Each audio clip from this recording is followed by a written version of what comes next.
Hello, everybody. I thought I would do a small channel update to sort of review what happened this year in both the channel and in my project Assumptions of Physics, on which the channel is based. So, starting with the channel, you might have seen that I've been more active. I sort of told myself I should publish at least one video every month. And with all these promises that one does to itself, you never know if you're actually gonna keep them. But so far, so good. I had one video at the beginning of each month at 12 p.m. So maybe I'll continue. Who knows? And for probably due to this, the number of subscribers increased. We reached 3,000 at the end of October. So thank you, everybody.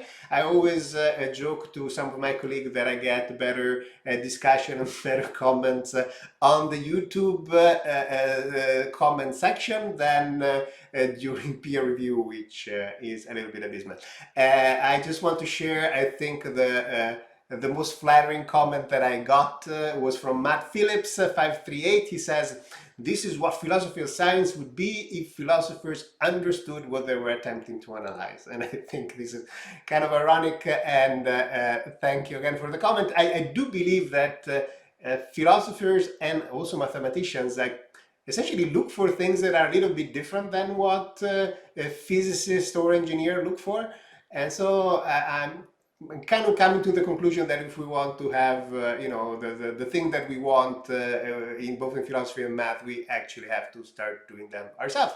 And that's sort of what, in some sense, is what the Assumptions of Physics project is about. Though I do engage with philosophers and mathematicians to make sure that what I'm saying is not complete nonsense. So, since there are a lot of you now subscribing, leaving comments, and sometimes asking questions to me directly through email, I thought we could try having QA sessions if you guys are interested. I thought that maybe a live would not work just because there are probably going to be two people and that the channel, I don't think it's that big, and probably we're scattered all over the globe anyway. So I thought that you guys can leave questions in the comments, one question per comment, and then you can also upvote or downvote the questions that you find more interesting, and then I will create a video trying to answer those questions, and they could be on any topic, on foundations of physics, foundation mathematics related to foundations of physics or philosophy of science, or even just what it means to run such a project, the academic environment, all these things and so on. I'll try my best to answer your question, and the worst case scenario, I'm just going to tell you I have no idea, because I have absolutely no problem admitting my ignorance on things that I don't know. Talking about the project, there have been a few things that happened that are nice.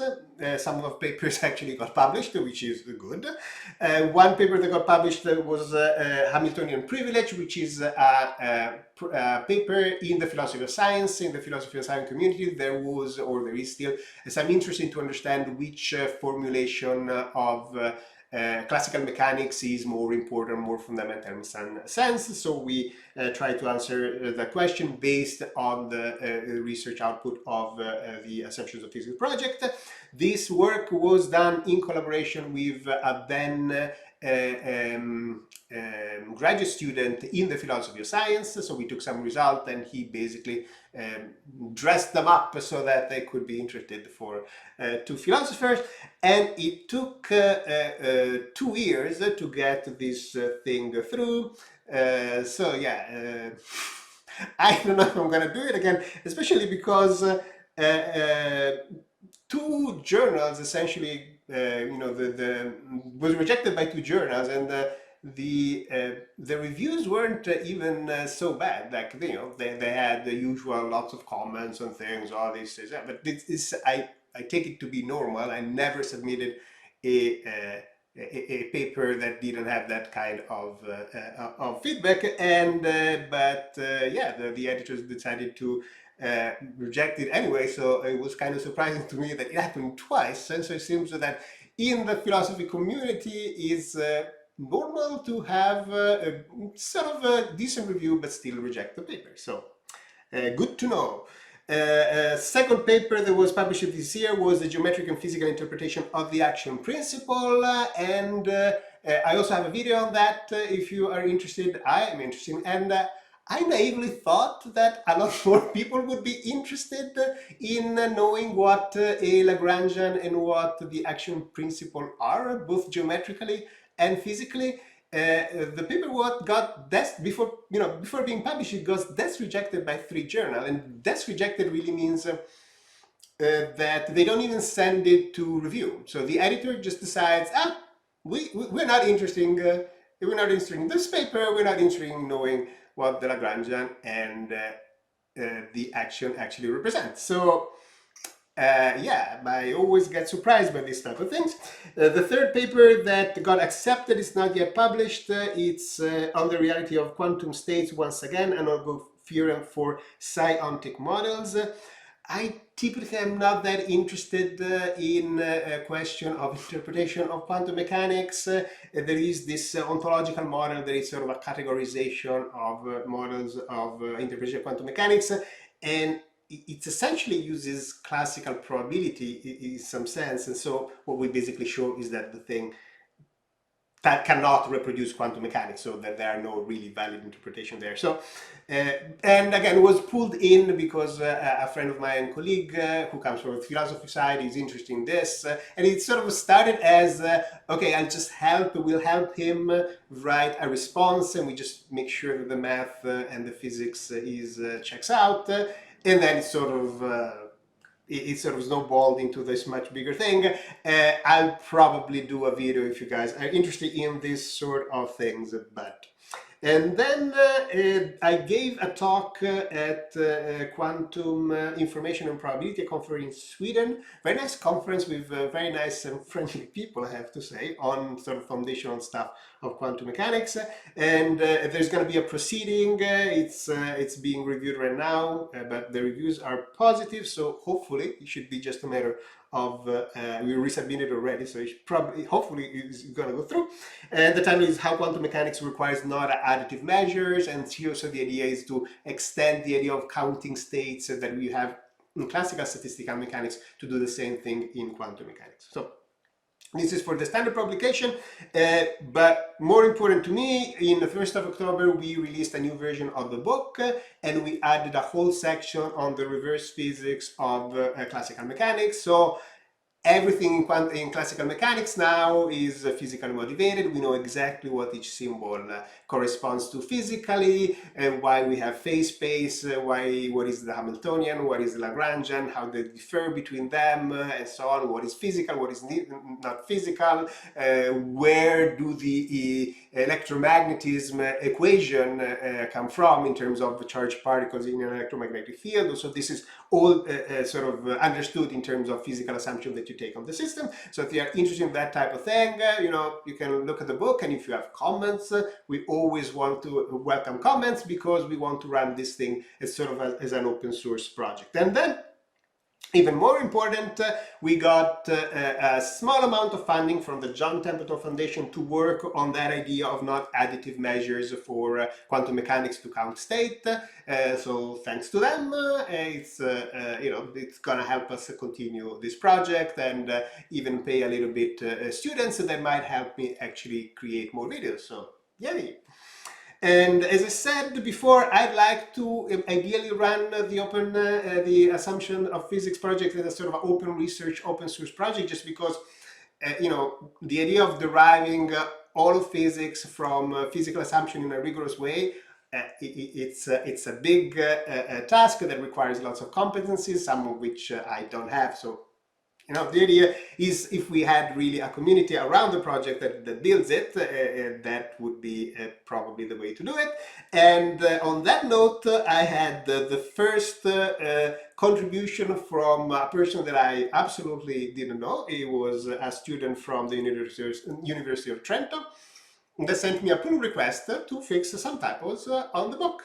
So great, so he gets a mention in the book, and that's exactly the type of thing that I'd like to have. people that come and says, oh, yeah, actually, there's this thing, and you can do it better that way. And you might say, okay, well, typos are a small thing, but to me, when you run a project like this, they're no small thing. There are lots of stuff that needs to be done, and not everything is like super important technical details. There are lots of other things. And quite frankly, I had a lot of clever people that says, oh, I'm gonna want to contribute, students that come, and then you spend, an hour, 2 hours going through the project, trying to find something, and then they disappear. So, random guy giving me typo correction from the internet that absolutely cost me no time. Very good. Thumbs ups. 2 thumbs ups. So on this note, I'd like to try to use the channel more on this sort of idea of trying to use and do open research, and I hope this doesn't make the number of subscribers drastically go down. But the idea is that, for example, on the 1st of January, I'm going to be releasing a video where I go through the whole research project, quickly going through some of the results we have, some of the ideas of how to extend things to thermodynamic, quantum mechanics, wave theories, and all the problems that we have in the mathematical tools that we need. It's the type of thing that I would give to somebody that says, oh, I want to participate in the project and I want to know, what it is. And I will go and give this, tell him this thing. So I'll just make a video so that next time I can just point them to the video, which is going to be more efficient from my side, and also opens up for anybody else that might be interested to know what's going on, or maybe help me out.